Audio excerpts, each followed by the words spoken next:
Bonjour mes chers étudiants, à présent on va voir juste après les arthropodes, on va voir les échinodermes, c'est le groupe qui vient juste après, du mot échinos qui veut dire piquant et derme ça veut dire peau, donc ils ont des piquants, donc la peau hérissée de piquants.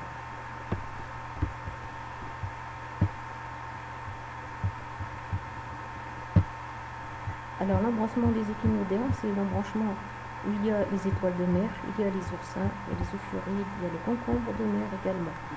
Alors il y a deux grands groupes chez les échinodermes. Il y a ceux qui sont fixés qu'on appelle les palmatozoaires avec les crinoïdes qui sont très anciens et la plupart sont fossiles. Il y a ceux qui sont libres, qui ne sont jamais fixés mais qui ont une bouche et anus opposée, présence de bouche et d'anus avec une plaque madréporique. Vous avez les concombres de mer, l'oursin et les étoiles de mer. De point de vue développement chez les échinodermes, ils ont la peau hérissée. Ils sont nommés ainsi parce que leur derme possède des spicules. Il y a aussi des plaques calcaires qui sont reliées, qui sont épineuses. Et c'est un groupe zoologiquement qui est marin et caractérisé par une symétrie radiaire. C'est la particularité des échinodermes. Et la symétrie radiaire d'ordre 5, donc ils sont pentaradiés à l'état adulte parce que la larve, elle a une symétrie bilatérale. Il y a une autre particularité chez les échinodermes, il y en a deux autres. Ils sont deutérostomiens, donc on a fini avec les protostomiens parce que ici l'anus se forme en premier, avant la bouche. Et ils sont épithélioniens, donc ils ne sont ni hyponeuriens, le système nerveux n'est pas ventral et le système nerveux n'est pas dorsal. De point de vue situation phylogénétique, alors ici vous avez le groupe des diploblastiques. Ensuite on a les acélomates, ici avec les platelmates. On a les arthropodes, symétrie bilatérale triploblastique, protostomia.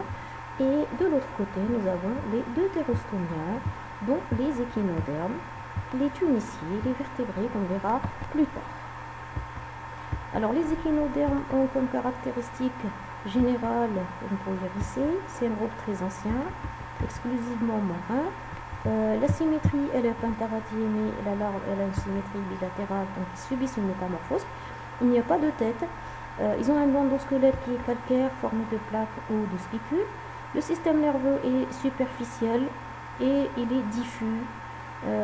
Ce sont des épithéliaux-neuriens, il est diffus sous le tube digestif. La concentration autour de la bouche, il y a 5 nerfs du moment qui sont pentaradiés. Ils possèdent un système particulier de locomotion qui s'appelle le système aquifère.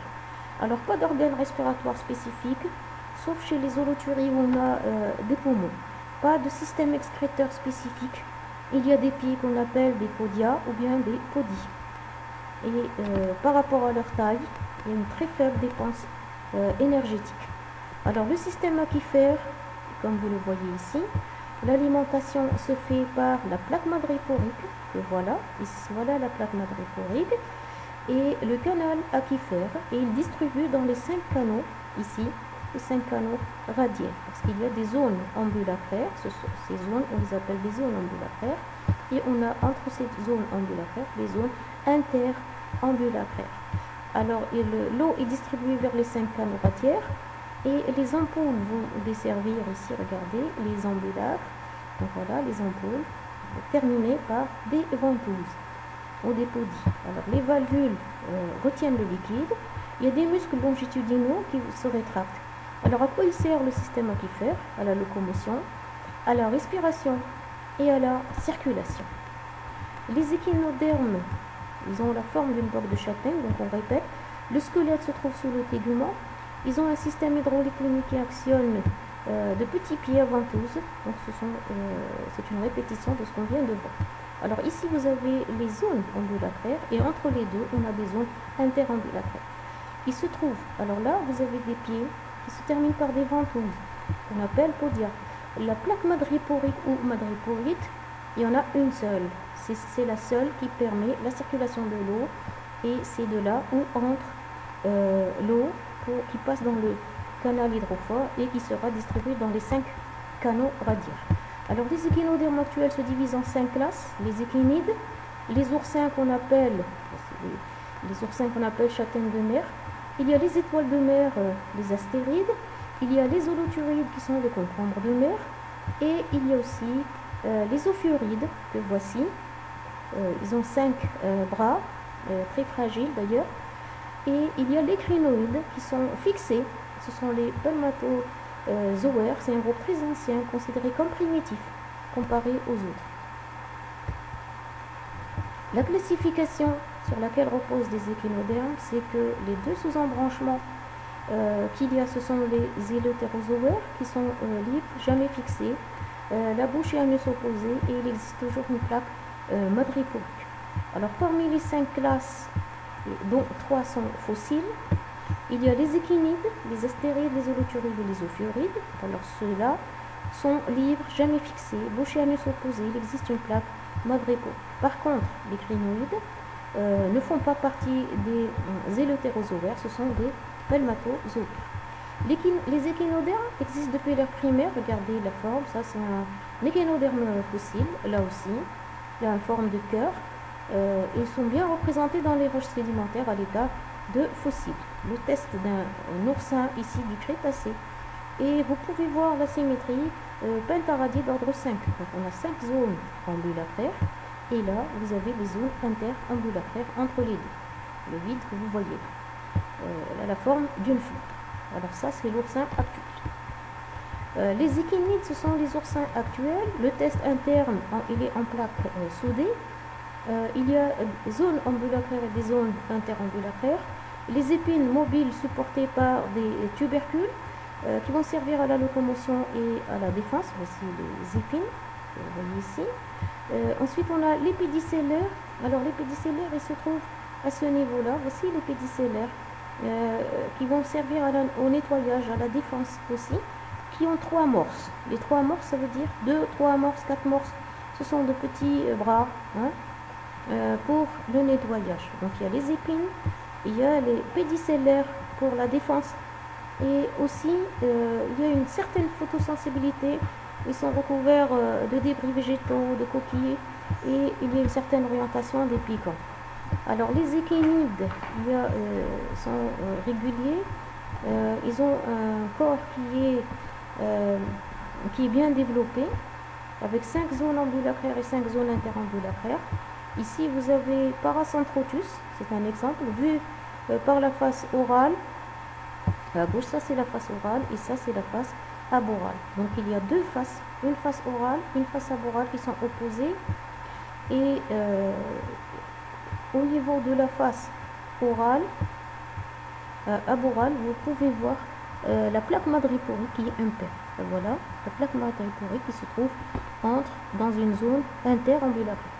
Alors comme vous le voyez ici, il y a 5 zones petites, limitées en noir, 5 zones ambulacraires, et entre les deux, vous avez la zone interambulacraire qui possède un squelette calcaire formé de plaques soudées. Le corps il est globuleux et soutenu par un test qui est rigide. Ils n'ont pas de bras comme les étoiles de mer, dépourvus de bras. L'appareil, chez les échinides, il y a un appareil masticateur très spécial au pôle oral appelé la lanterne d'Aristote, parce qu'il a la forme d'une lanterne. Si vous faites la coupe transversale, vous pouvez voir qu'il y a une lanterne à la base au niveau de la face orale. Là, c'est une vue interne d'une dissection de la région orale qui montre la disposition de la lanterne d'Aristote. La plaque madréporique, c'est une plaque qui est impaire, il y en a une seule, et c'est la plaque par laquelle pénètre l'eau pour irriguer l'oursin. Elle existe d'ailleurs chez tous les échinodermes. Alors le squelette est percé d'une multitude d'orifices qui sont microscopiques et par lesquels sortent les pieds. Alors voici des pieds, vous pouvez les voir ici de près, ce sont des petits, qui fonctionnent à la manière de ventouses grâce auxquelles l'oursin se déplace sur le fond. Alors ça c'est l'agrandissement d'un test d'oursin, partiellement débarrassé bien sûr de l'épiderme des spicules. Alors vous pouvez voir nettement les régions ambulacraires qui sont petites et les régions interambulacraires qui sont très espacées. Voici. Et bien sûr, la région ambulacraire elle est limitée par des podies. La classe des échinides, ça c'est un exemple. C'est un oursin régulier avec de nombreux piquants qui sont serrés. Et le test il est notablement plus haut. Les piquants sont soit longs, verdâtres ou violets. Et bien sûr, il y a d'autres échinides qui ont des piquants qui sont courts et espacés. Alors là, c'est un autre genre d'oursin avec des spicules espacées de très grande taille. Un autre exemple. On arrive aux astérides qui ont des organes qui sont étoilés. Ce sont les étoiles de mer qu'on appelle Astérias et Astropecten. Ils ont des organes photorécepteurs au bout des bras avec des taches oculaires. Alors l'anus est absent chez certaines espèces.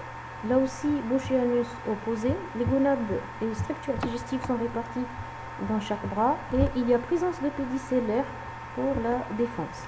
Alors voici la plaque madréporique par laquelle pénètre l'eau pour circuler dans les 5 bras.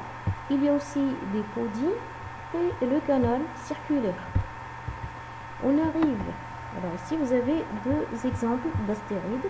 Ça c'est un ophiouride qu'on va voir juste après. Ici les bras sont souples et arrondis. Le pied ambulacraire sur 4 régions, sur 4 rangées. Regardez ici au milieu. On a des rangées de pieds, il y en a 2 de chaque côté, 2 de ici et 2 de l'autre côté. Les pédicellaires sont sessiles, parfois pédonculés. Et vous pouvez voir qu'il y a des piquants dorsaux qui sont fins et nombreux et pointus. Il y a 5 à 10 bras, avec le phénomène de régénération chez l'Astérias. Alors ça, c'est le détail d'un pied, donc les podies sur la face inférieure, donc le pôle oral d'une astéride. Donc on a pris un bras et sur la face ventrale, voici les rangées de pieds. Donc il y a une rangée ici, 2 rangées, donc il y a 4 rangées sur cette face. Regardez les pieds qui se terminent par des ventouses. Alors la classe des astérides, les principales caractéristiques, c'est un échinoderme qui est aplati selon l'axe de symétrie, donc il n'a pas le corps globuleux. Présence de bras non différenciés du disque, donc on ne voit pas de limite entre chaque bras. Le disque central, on dit que leurs bases sont contiguës, ça veut dire étroitement liées. Il n'y a pas de limite à ce niveau-là. Le squelette est formé de plaques indépendantes. Alors là, c'est une étoile de mer qui a perdu un bras et qui est en train de le régénérer, donc le bras est en cours de régénération. Donc veuillez patienter. C'est une image qui montre les piquants chez les astérides. Astéride dévorant, là c'est une étoile de mer qui est en train de manger Mytilus, qui est un mollusque vivant. Les piquants qui ne sont pas très pointus chez une espèce d'étoile de mer. La classe des astérides, on a l'exemple d'Astérias que vous pouvez voir parmi les collections que nous avons à la salle de gymnastique. C'est une étoile de mer qui se déplace lentement à l'aide de ses pieds ambulacraires situés sous chaque bras. Alors ils forment un groupe bien déroutant parce qu'on croit qu'ils ont évolué à partir d'un ancêtre à symétrie bilatérale. Bien sûr, ce sont les larves qui ont la symétrie bilatérale, mais les adultes n'ont pas de tête, ils n'ont pas de cerveau non plus. On arrive aux ophiurides, le schéma général, ils ont un disque central contenant les organes. Chez les ophiurides, alors regardez ici, les bras ne sont pas contigus comme tout à l'heure, vous voyez la limite de chaque bras au niveau du disque central. Alors les bras sont grêles, rayonnants, jamais ramifiés. Le squelette est formé de plaques indépendantes et les bras sont bien différenciés du disque central et bien séparés entre eux. Ici, présence de bouche sur la face orale, mais pas d'anus. Alors la classe des ophiurides, on a plusieurs groupes. Ça c'est Ophioderma et ça c'est Gorgonocéphalus qui a des bras qui sont plus ou moins arborescents. Alors Ophiofolus aculeata, les ophiures forment un autre groupe d'échinodermes. Les bras sont longs, souples et grêles. Ils sont facilement endommagés lorsqu'ils sont manipulés. Alors Gorgonocéphalus qui ressemble à un arbre, qui est arborescent, c'est une étoile de mer à plusieurs branches. C'est un animal qui est très beau, qui utilise ses longs bras pour capturer les proies. Lorsque plusieurs de ces étoiles se réunissent, ça forme un filet très efficace pour ne pas laisser s'échapper les reptiles. On arrive à la dernière classe chez les eulétérozoaires. C'est le concombre de mer qui ressemble au concombre, qui a la forme d'un cylindre mou. 3 zones ambulacraires qui sont ventrales et 2 qui sont dorsales. Alors les zones ventrales c'est pour la locomotion, les 2 dorsales c'est pour qui sont sensorielles. Le squelette il est interne, il est calcaire, il est formé de spicules parce que le corps est mou. Tentacules buccaux plus ou moins développés. Les organes arborescents qui forment des poumons et qui débouchent dans le cloaque. Et il y a les tubes de Cuvier chez Holoturia, Forscali. Là, c'est un concombre de mer naturel. Regardez, il ressemble au concombre, si ce n'est les piquants et les zones ambulacraires et les zones interambulacraires qui lui donnent cet aspect avec la bouche à ce niveau-là. Alors, Cucumaria qui ressemble à une courgette. C'est un échinoderme qui n'a pas à craindre les collectionneurs de coquillages. C'est un concombre qui ressemble, il ne ressemble très peu avec les étoiles de mer, hein, et avec les oursins et les ophiures, mais il présente les 5 zones ambulacraires. C'est l'indice de parenté avec les échinodermes. Ça c'est Holoturia, c'est le concombre de mer carrément qui a été pêché. Vous pouvez voir les zones ambulacraires.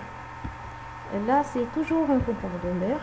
Et pour finir, l'exemple des crinoïdes qui vivent fixés, qui sont ancestraux, qui présentent 10 bras. À la base, il y a 5, qui se divisent en 2, plus loin. Ils sont fixés par les cires, comme les gorgones. Bouche et anus se trouvent sur le même côté. Et ils nagent par les mouvements coordonnés des bras. Et voici les crinoïdes fossiles du Carbonifère. Et nous avons fini à présent avec les